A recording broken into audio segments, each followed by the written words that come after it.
Member for Mackellar. Thank you, Mr Deputy Speaker. I rise to speak on the Special Recreational Vessels Bill 2019. This bill has been put forward in this place by the government to ensure that Australia's tourism sector continues to thrive. Tourism is an important facet to the Australian economy, with over 300,000 businesses in this area directly contributing $57.3 billion of GDP in the last financial year, employing over 650,000 people. This amounts to 5.2% of the nation's workforce and, additionally, accounting for over 10% of our total exports. The fact that this sector grew three times more than Australia's GDP in the last financial year is further evidence of tourism's importance in promoting a diverse and strong economy. Our commitment to driving demand in this sector can be seen in the Tourism 2020 and Tourism 2030 strategies. This program was developed through the Department of Foreign Affairs and Trade, in conjunction with respective state and territory tourism ministers and over 160 industry leaders. These were developed to drive demand in the tourism sector by implementing an industry framework that will allow businesses to operate in a dynamic global environment. We on this side of the House want a strong tourism industry, not a weaker one, which provides world-class services to travellers, as well as creating jobs for all Australians, high-paying jobs that Australians deserve. This bill is only one example of the government's commitment to continuing to develop these ongoing strategies. In accordance with this vision, this is an act that allows special recreational vehicles, commonly referred to as super yachts, to obtain coastal trading licences to operate passenger and cargo charter services on the Australian coast.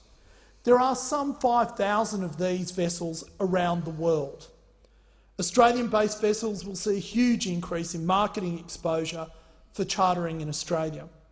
The marketing budget that these large overseas vessels that charter in excess of $1 million a week is more than our industry currently spends as a whole per year. That is, let me repeat that, $1 million a week, which is what these boats or vessels often rent for, is more than we spend in an entire year.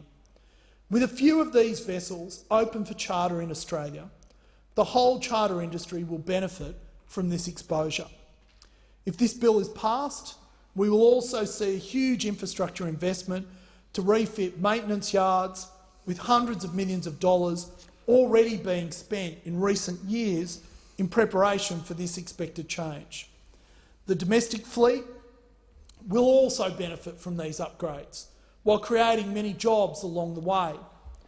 Another benefit of this bill, Mr Deputy Speaker, is that we will see an increased demand of skilled tradespeople to maintain the increased workload, creating more jobs, not less, and opportunities for upskilling amongst the current workforce. To examine why this is necessary, we need to look over the current framework for coastal commerce in Australia and judge whether it is sufficient in ensuring that the economic benefit of tourism are harnessed to their full potential. Over the next 18 months, the Pacific region will experience both the 2020 Tokyo Olympics and the America's Cup in Auckland. These events will create a large increase in international sea traffic, which provides Australian businesses with a great opportunity to benefit from this boost in activity. Through the government's ongoing monitoring of market conditions, along with the feedback that we are receiving from the industry, it has been shown that there is an immediate need to supplement existing legislative provisions. The maritime tourism industry has advised that ensuring businesses have the ability to receive the benefits of increased international maritime activity is important to their ongoing success over the next couple of months. We in this place must ensure that maritime businesses have the best chance of taking advantage of this increase in buoyant maritime market conditions. An integral aspect of some feedback that the government has received from the industry is that the current legal framework for the maritime commerce are insufficient in providing certainty to international operators of charter services which would like to engage with the Australian market over an intermittent period of time. We must therefore ensure that we can give certainty to the industry in order to maximise the benefits that will be felt by all Australians. The current framework is structured around the Coastal Trading and Revitalising Australian Shipping Act 2012. This Act has not been substantially amended to reflect the changing market dynamics since its creation. While the Act is well suited to established commercial operators, it has not been adapted to suit the business operating model of smaller or short-term recreational vessels. The problem with this Act is that it does not allow super yachts to obtain a temporary licence to operate charter or hire services in Australian waters. Let me make that clear. Super yachts are not allowed to operate in Australian waters. The impact of that is every week we are dropping at least $1 million that could be going into the Australian economy. Because these vessels are not able to obtain temporary licences, they are not able to attain the exemptions contained in the Coastal Trading Act, meaning the vessels are subject to the Customs Act, importation duties and taxes, even though their stay may be less than 4 weeks. It is an absurdity, Mr Deputy Speaker. An absurdity that is costing ordinary Australians millions of dollars, businesses in my electorate tens of millions of dollars. While the Coastal Trading Act has provided an effective framework and process for obtaining general, temporary and emergency licences, it has explicitly excluded recreational vessels from obtaining these. You have to ask yourself why. As well, temporary licences to commercial vessels under the Coastal Trading Act require a minimum of 5 voyages. It is absurd. Noting that here a voyage is defined as departure from an Australian port to another Australian port, this is inconsistent with the operating model of super yachts, which is often a single voyage to take advantage of an opportunity to offer the vessel for charter, likely to and from the same port, chasing weather or to a specific destination. This rigidity of the existing Act is incompatible to the business model of super yachts. There must be a degree of flexibility in our maritime trade law which supports the business model of the vessels in order for them to be attracted to operate in Australian waters and thus further enable related tourism, businesses and other matters to receive the incidental economic benefits of these activities. Not to mention the fact that it will employ Australians at high wages. It will create investment for businesses in Australia. Why the Labor Party is opposed to this, it can only come down to simple class warfare. As a consequence of the deficiencies of the current Act that they introduced, inflexible in providing temporary licences, most of these vessels pass Australia and instead make port in Fiji, Vanuatu or New Zealand. We are literally exporting money to New Zealand, Mr Deputy Speaker, and jobs and business investment. The maritime laws in these places are better suited, which is a complex way of saying they are actually make sense. It would be remiss of us here if we continue to let Australian businesses lose out on an array of economic benefits and opportunities to New Zealand. This bill is simple but effective in correcting the previously mentioned insufficiencies of the Coastal Trading Act. The bill is not attempting to replace existing provisions of the Coastal Trading Act, but rather supplement and strengthen the operations of the existing Act, which makes you wonder what is really behind the member for Ballarat's amendments to this bill.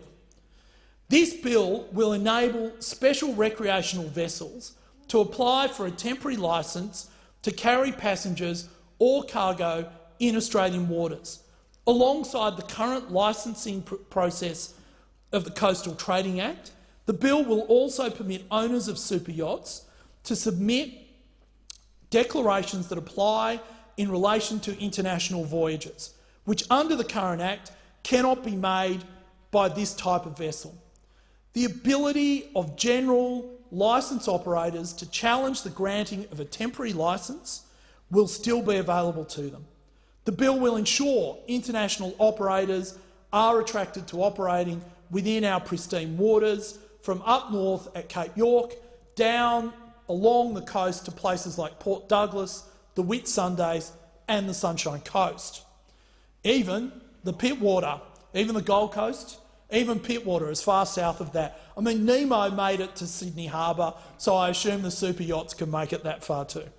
The great thing about this is thousands of dollars will be spent in our regional communities, which are currently doing it tough due to the drought. For the owners and operators of super yachts wishing to conduct a charter, they may apply for a special recreational vessel temporary licence. Flexibility is an integral part of the Act, providing the Minister or designated senior executive with the ability to grant a temporary licence for a time period of a single voyage charter that takes a round trip between Australian ports of a number of voyages to various different ports over the time period of 12 months. Vessels then may reapply for a further temporary licence after the cessation of its existing licence. Further, these vessels will gain an exemption from the Customs Act's importation duties and taxes, which alleviates a significant cost to the current operators of charter yachts in Australian waters. I mean, it also makes sense, Mr Deputy Speaker, that you wouldn't charge duties and taxes of an import nature on something that you're not importing, something that I would have thought the member for Ballarat, before she moved her amendment, would be able to see. Opening Australia to the super yacht market will bring important trade and tourism benefits, in particular to rural and regional areas on the Queensland coast. This will contribute to the international image that we want to project to prospective tourists. We want those wanting to travel to this country for tourism to feel that they can have a unique experience in which they would be unable to have anywhere in the world. This Act is in line with doubling tourist expenditure by 2020 on 2015 levels.